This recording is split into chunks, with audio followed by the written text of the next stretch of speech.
মনোজ মিত্রের একাঙ্ক নাটক সাহেব বাগানের সুন্দরী। চরিত্র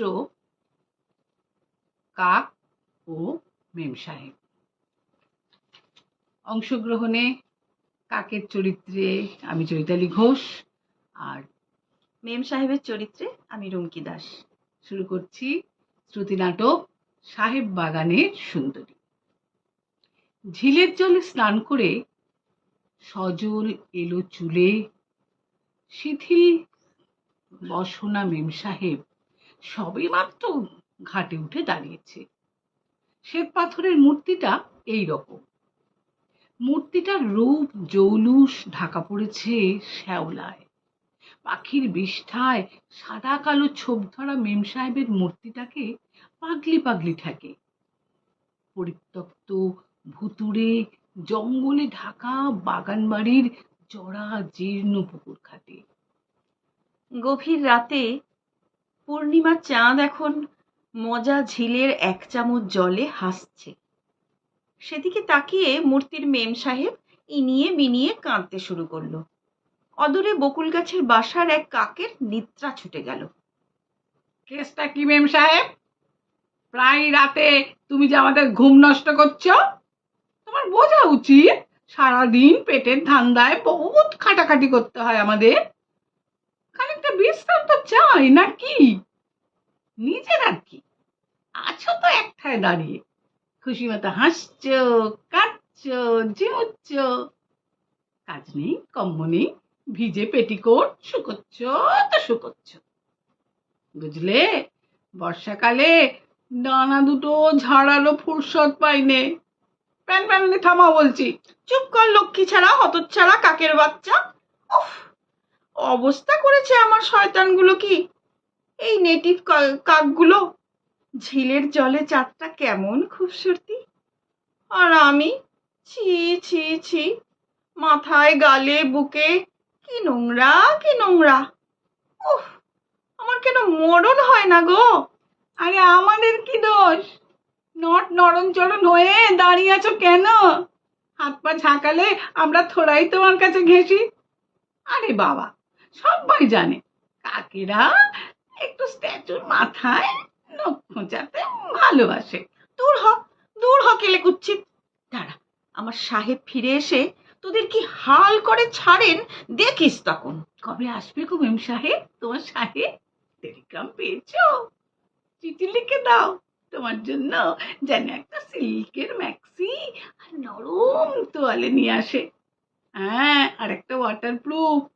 বর্ষাকালে আর দাঁড়িয়ে ভিজতে হবে না। দেখিস দেখিস ফেরে কি না ফেরে। সাহেবের ছুটি ফেরলেই ফিরে আসবে।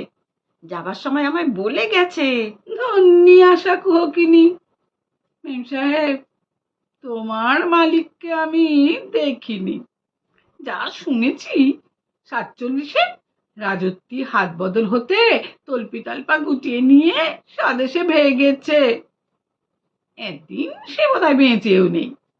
কিন্তু এটাই ভারী আশ্চর্য, যাবার আগেই বাগান বাড়িটার কিংবা তোমার একটা বিলি ব্যবস্থা করে গেল না কেন?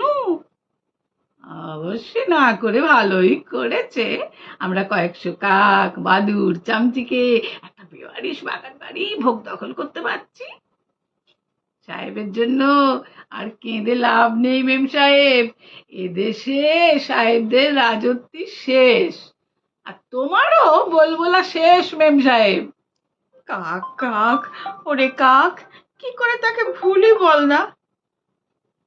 ও হো হো, বিলেত থেকে সাহেব আমায় পছন্দ করে এনেছিল।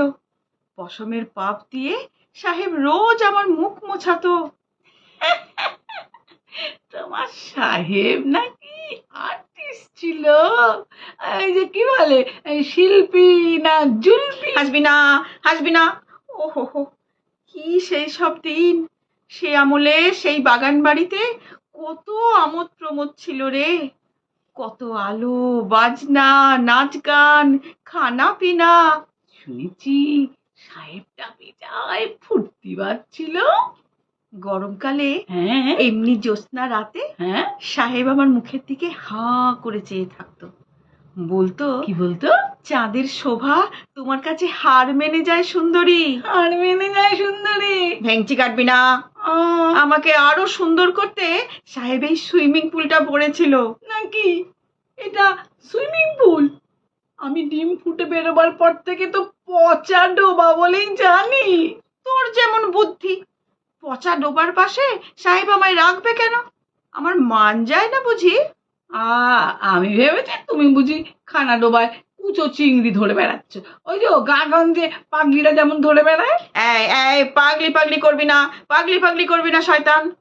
তোদের কেলে চোখে এসব মর্মর মূর্তির মর্ম কি বুঝবি রে? খানিকটা বুঝি গো মেম সাহেব, আর বুঝি বলেই তোমাকে এখনো মেম সাহেব বলে ডাকে। যাকে তোমার সঙ্গে বক বক করে তো আর শরীর টিকবে না, আমি ঘুমোতে চললুম। কাক কাক, প্রিয় কাক, একটা সাবান এনে দিবি আমায়? সাবান? দিবি আমার গায়ের ময়লা সাফা করে? অনেক বকশিস দেবো রে। জানি চালছিল সে দেবে বকছিস, কোত্থেকে দেবে? দেবো দেবো। আমার বুকের উপর একটা লকেট দেখতে পাচ্ছিস? না, না তো। ময়লায় ডুবে আছে, তাই? লকেটে একটা দামি পাথর আছে। ধুয়ে মুছে দে, দেখতে পাবি পাথরটার যে কত দাম সাহেব ছাড়া কেউ জানতো না, বাগানের মালিরাও না।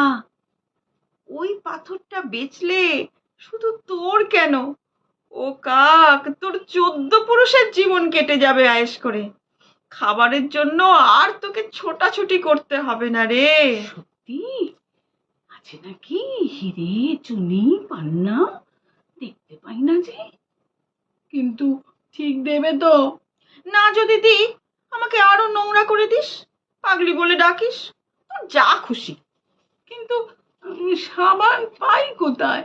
ওই যে ওই যে রাস্তার ধারে ফ্ল্যাট বাড়িটা দেখছিস? হ্যাঁ দোতলার বউটা হ্যাঁ দামি দামি সুগন্ধ সাবান মাখে, হ্যাঁ। সেন্ট মাখে, ভেসে আসে গন্ধ, বুক ভরে যায় আমার। ওর স্বামী ওকে সব কিনে দেয়। আমার সাহেব নেই, আহা, আমার শখ আহ্লাদ মেটাবে কে বল? ও সোনা কাক, কাক রে, আমায় একটু সাফা করে দে না রে। ওদের টয়লেটে আলো জ্বলছে, জানলাটাও খোলা আছে। কেঁদো না মেম সাহেব, কেঁদো না, ব্যবস্থা করছি। দেখি কোন রত্ন তোমার বুকে আছে। কাক সাঁ করে ফ্ল্যাট বাড়ির দিকে উড়ে গেল এবং সাবান নিয়ে ফিরল। সারা রাত জেগে মূর্তিটা সাফা করলো, ডানা ঘষে ঘষে মুছে দিল শেষ বিন্দু ময়লা। ভোরের আলোয় আবার ঝলমল করে উঠল মূর্তিটা। মেম সাহেব, মেম সাহেব, তুমি এত সুন্দর। কিরে, আর আমায় পাগলি বলবি? আমি পাগলি? Charming, charming, beautiful. মেম সাহেব, তোমার জবাব নেই। নে, লকেটের পাথরটা খুলে নে, ঠুক করে খুলে নে। যা যা, বেচে বুঝে খেয়ে গে যা।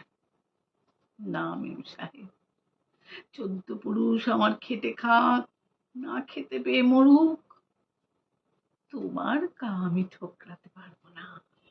না, না, না, না। কাক চলে গেল খাবারের সন্ধানে। বেলা বাড়তে বাগানের সামনের রাস্তায় পথচারীরা যাতায়াত শুরু করলো। ভাঙা পাঁচিলের ফাঁক দিয়ে তারা দেখতে পেল ওই অপূর্ব সুন্দর মূর্তিটা।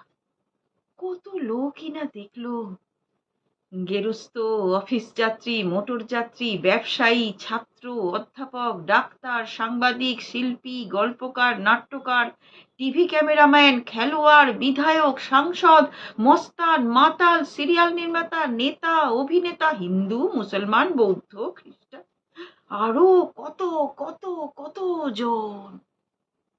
তারপর তারপর সন্ধেবেলা আরো কিছু প্রসাধন সামগ্রী নিয়ে ফিরে এসে কাক দেখে বাগান বাড়িতে লন্ডভন্ড, গাছপালা চুরমার, তার বকুল বাসরটি ধ্বংস হয়েছে, বাচ্চাগুলো মারা পড়েছে, চারদিকে লাঠি সোঁটা বোমার টুকরো, বাতাসে বারুদের গন্ধ। আর ঝিল পুকুরের ঘাটে ভেঙে গুঁড়ো গুঁড়ো হয়ে আছে মেম সাহেব। কারা কারা এমন করে সুন্দর মূর্তিটাকে ধ্বংস করলো? বাগানের মাথায় চক্কর দিয়ে এই ভয়ঙ্কর প্রলয় কাণ্ড দেখতে দেখতে কটু বাষ্পে দম বন্ধ হয়ে এলো কাকের। প্রাণ হারিয়ে চুপ করে খসে পড়ল মরা ঝিলের মধ্যিখানে।